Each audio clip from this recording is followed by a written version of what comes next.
السلام علیکم۔ یہ ایک سوال ہے کہ کیا ہر نقصان حقیقت میں نقصان ہوتا ہے؟ اور اس سے جو ملتے جلتے سوال ہے میں ساتھ میں وہ بھی دہرا دیتا ہوں اور جن آیتوں کا حوالہ دیا ہی ہے، پھر بعد میں آپ کو اس سے سمجھاتا ہوں کہ کیا ہر وہ چیز جو ہمیں بری لگتی ہے واقعی ہمارے لیے بری ہوتی ہے یا ہماری نظر محدود ہوتی ہے؟ اگر آج آپ کی زندگی میں کوئی بڑا نقصان ہو جائے، کیا ضروری ہے کہ وہ واقعی نقصان ہی ہو؟ کیا انسان ہر واقعے کا انجام اسی لمحے سمجھ سکتا ہے یا بعض حقیقتیں وقت کے ساتھ سامنے آتی ہیں؟ تو یہ وہ ملتے جلتے سوالات ہیں۔ ہم اس کی جواب کی طرف بڑھنے سے پہلے جو موجودہ تراجم موجود ہے اسی کی روشنی میں چند بات پیش کر دیتے ہیں کہ ذرا اپنی زندگی کا ایک ایسا واقعہ یاد کریں جس پر آپ نے بہت افسوس کیا تھا۔ اب خود سے پوچھیں، اگر وہ واقعہ نہ ہوتا تو کیا آپ آج وہی انسان ہوتے؟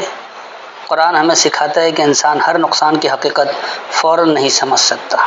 اگر میں کہوں کہ آپ کی زندگی کا سب سے بڑا نقصان آپ کی سب سے بڑی کامیابی بن سکتا ہے تو کیا آپ یقین کریں گے؟ قرآن اسی حقیقت کی طرف توجہ دلاتا ہے۔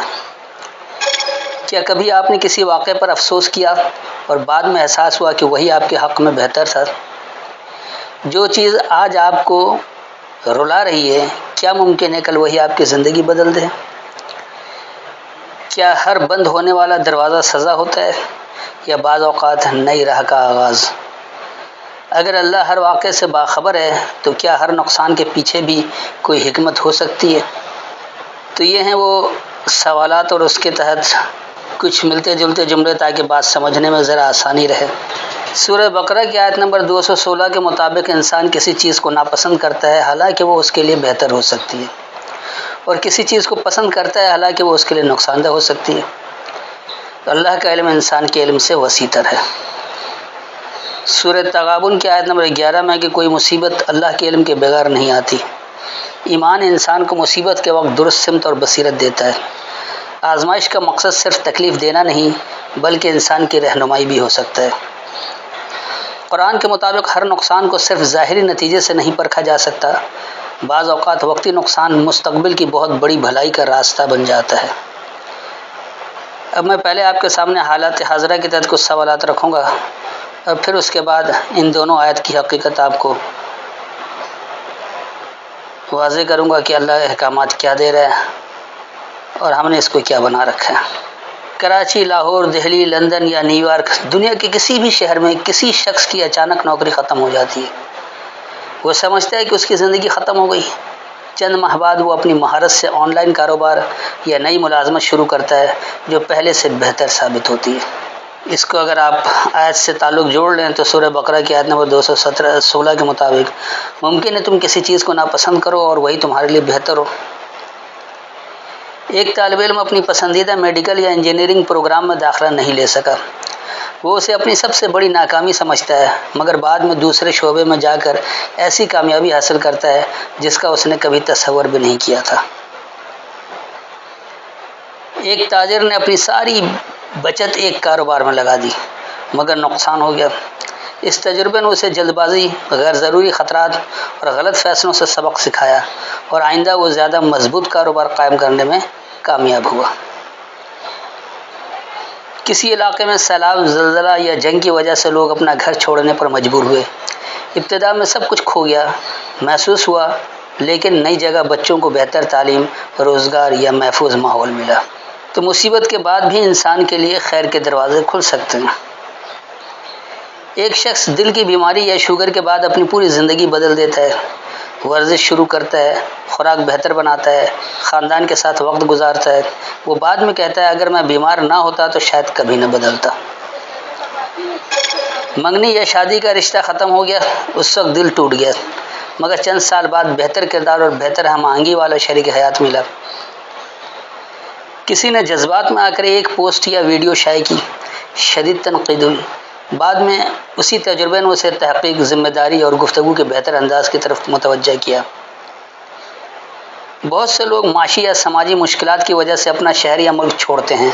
ابتدا میں جدائی اور نقصان محسوس ہوتا ہے، لیکن بعد میں نئی مہارتیں، بہتر روزگار اور نئی زندگی کے مواقع مل جاتے ہیں۔ ایک کھلاڑی قومی ٹیم میں منتخب نہ ہو سکا، اسی مایوسی نے اسے اپنی کمزوریاں دور کرنے پر مجبور کیا اور چند سال بعد وہ پہلے سے بہتر کارکردگی کے ساتھ واپس آیا۔ آپ کی فلائٹ یا ٹرین چھوٹ گئی، اس وقت بہت غصہ آیا، مگر بعد میں معلوم ہوا کہ جس سفر پر جانا تھا وہاں کوئی بڑا حادثہ یا سنگین مسئلہ پیش آیا۔ ہر تاخیر لازماً نعمت نہیں ہوتی، لیکن یہ مثال ہمیں یاد دلاتی ہے کہ انسان ہر نتیجہ فوراً نہیں جان سکتا، جبکہ قرآن بھی یہی سکھاتا ہے کہ ہماری معلومات محدود ہیں۔ تو اگر آج کی ناکامی ہی کل کی کامیابی کا راستہ ہو تو کیا آپ نے کبھی کسی نقصان پر افسوس کیا پھر بعد میں اللہ کا شکر ادا کیا؟ اگر پوری کہانی ابھی مکمل نہ ہوئی ہو تو کیا آخری فیصلہ آج کرنا درست ہوگا؟ کیا ہم صرف ایک منظر دیکھ کر پوری فلم کا انجام بتا سکتے ہیں؟ اگر اللہ کا علم مکمل اور ہمارا محدود تو کیا ہر مشکل کو فوراً بدقسمتی سے کہنا درست ہے؟ اپنی زندگی کے پچھلے 5 سال یاد کریں، ایک ایسا واقعہ تلاش کریں جس پر آپ نے اس وقت بہت افسوس کیا تھا، لیکن آج پیچھے مڑ کر دیکھتے ہیں تو محسوس ہوتا ہے کہ اسی نے آپ کی زندگی کا رخ بہتر کر دیا۔ اگر ایسا کوئی واقعہ ہے تو آج سورہ بقرہ کی آیت نمبر 216 کو دوبارہ پڑھیں اور سوچیں کہ شاید اللہ اسی حقیقت کی طرف توجہ دلا رہا ہے۔ اب آئیے ہم ان آیتوں کی حقیقت کو سمجھ لیں کہ اللہ کیا بتا رہے اور کس طرح سے اسے سمجھنا چاہیے۔ تو سب سے پہلے آپ سورہ بقرہ اور اس کی آیت نمبر 216 دیکھ لیں، یعنی 2 کی 216۔ اب دیکھیے یہاں اللہ کیا کہہ رہے ہیں، کتب علیکم القتال، پابندی ہے تم پر خاص جھگڑنے کی۔ یہ قتال جو ہے یقینی سی بات ہے اردو والا قتل نہیں ہے کہ آپ نے جا کر کسی کو گولی مار دیا یا چاقو سے مار دیا یا کسی طرح بھی آپ نے جان لے لی، ہرگز اس قتل کی بات نہیں ہو رہی۔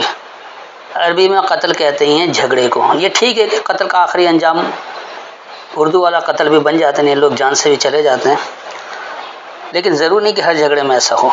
وَهُوَ كُرْهٌ لَكُمْ، اور وہی کراہیت ہے تمہارے لیے۔ وَعَسَىٰ أَن تَكْرَهُوا شَيْئًا، اور ممکن ہے یہ کہ تم کراہیت کر رہے ہو کچھ۔ وَهُوَ خَيْرٌ لَكُمْ، اور وہی بہتر ہو تمہارے لیے۔ وَعَسَىٰ أَن تُحِبُّوا شَيْئًا، اور ممکن ہے کہ تم محبت کرتے ہو کچھ۔ وَهُوَ شَرٌّ لَكُمْ، اور وہ تمہارے لیے شر ہو، نقصان ہو۔ وَاللَّهُ يَعْلَمُ وَأَنْتُمْ لَا تَعْلَمُونَ، اور اللہ یہ جانتا ہے اور تم یہ نہیں جانتے ہو۔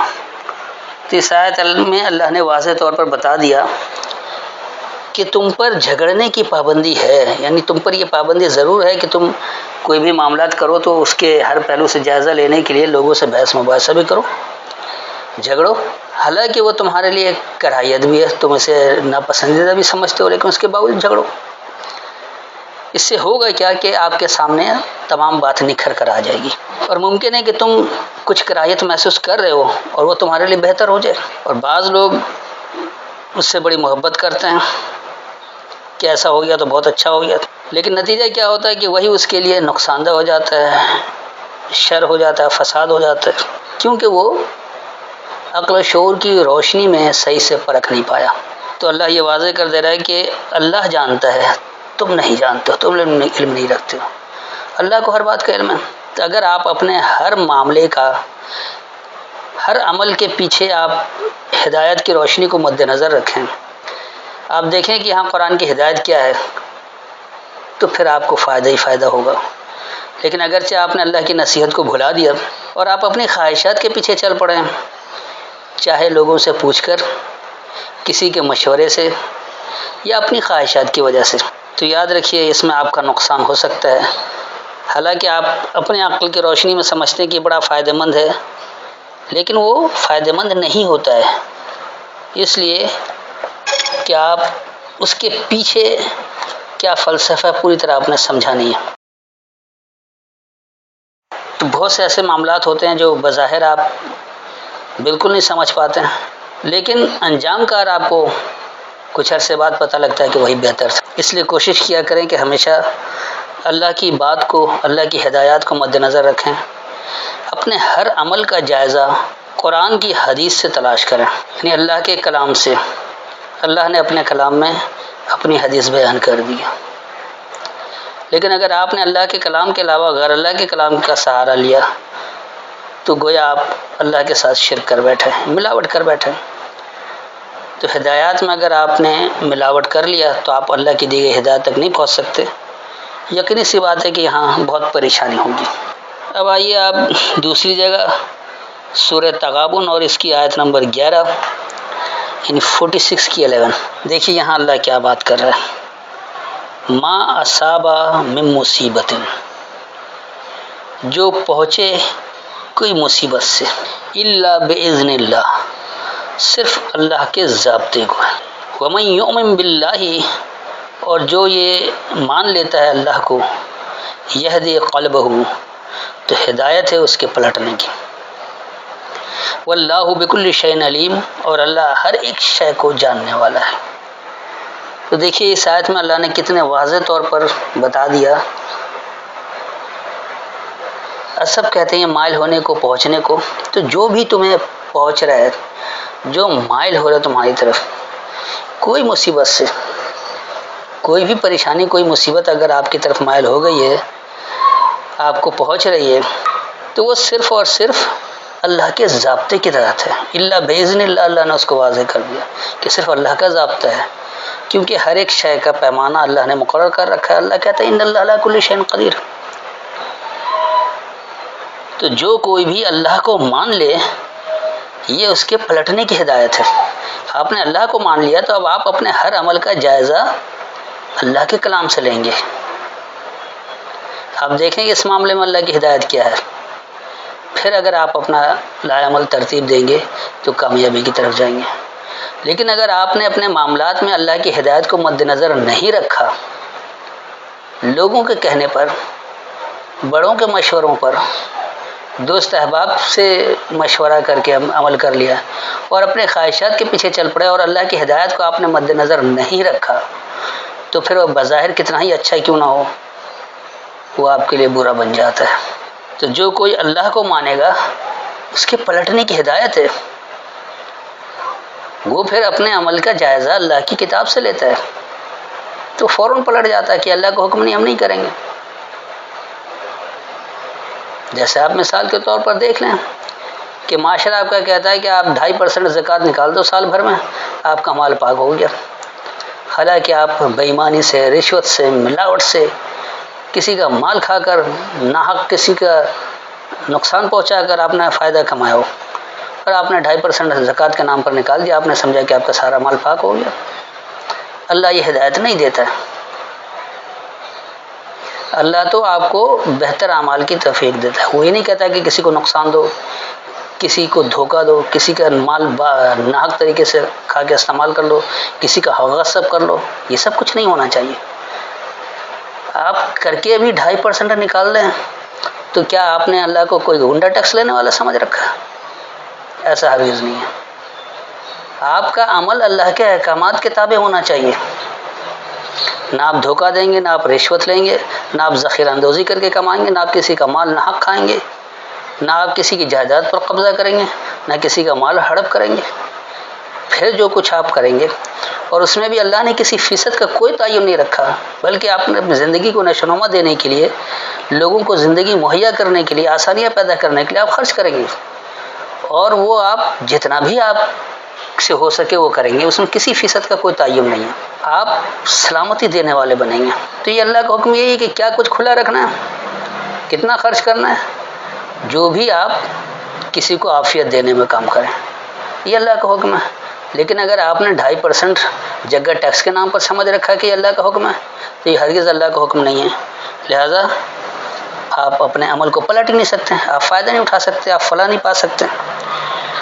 تو کامیابی اور فلاح کے لیے ضروری ہے کہ آپ اللہ کی ہدایات کو مد نظر رکھیں اور اپنے ہر عمل کا جائزہ قرآن کی آیت کی روشنی میں لیں، تو پھر جا کر اصل کامیابی ہے.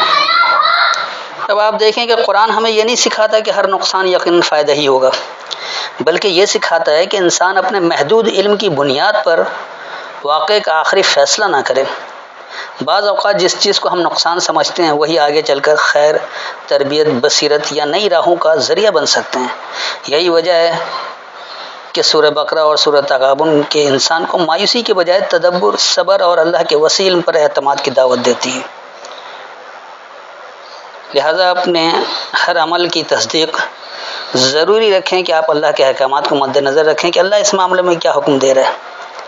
تو جب تو آپ کے لیے اچھی کامیابی ہے، اور اگر آپ نے اللہ کے احکامات کو مد نظر نہیں رکھا تو یاد رکھیے آپ گھاٹے میں ہیں، نقصان میں رہیں گے، اور کتنی ہی آپ کوشش کر لیں آپ وہ فائدہ حاصل نہیں کر سکتے جو ہونا چاہیے.